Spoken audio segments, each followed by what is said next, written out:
bocah-bocah kelas loro, mau awake dhewe wis nembang dolanan kanthi irah-irahan dondong apa salah. Muga-muga sakwise nembang mau atimu kabeh padha seneng.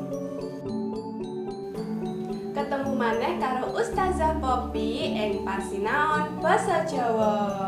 Dina iki Ustazah Poppy arep nerangake ngenani babagan swara jejeg lan swara miring.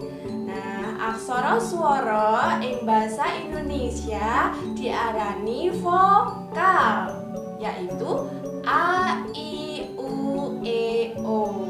Nah, ayo disimak bebarengan.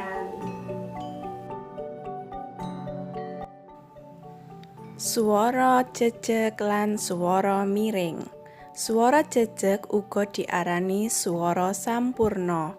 Olehe maca padha karo tulisane. Tuladha. Swara A jejeg ana, pira, sapa, sega, maca.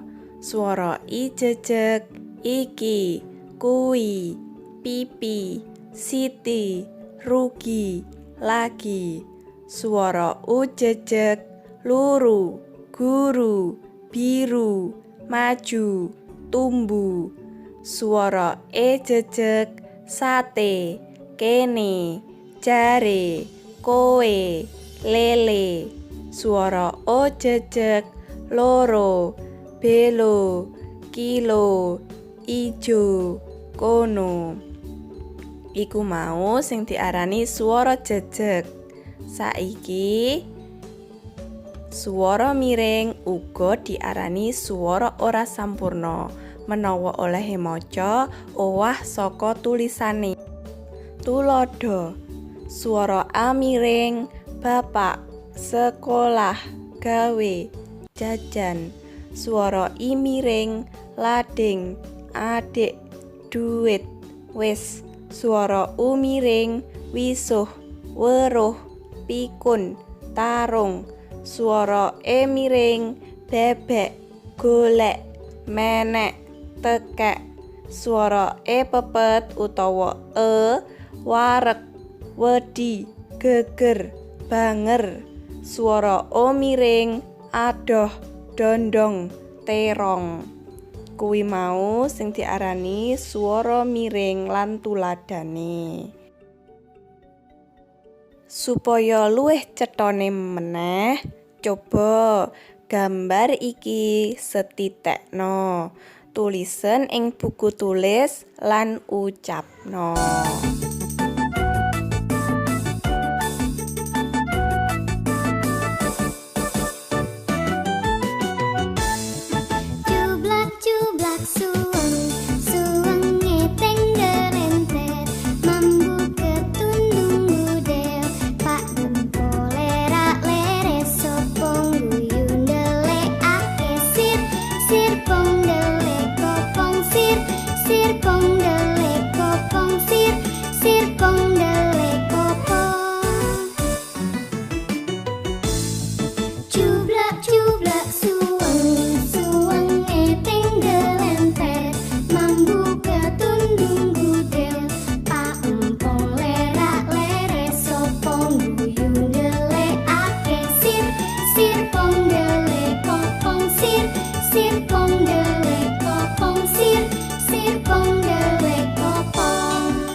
Sinau nganti permati apa sing diterangni Ustazah Poppy mau mesti bisa digarap, yaiku pangucapannya lan panulisannya swara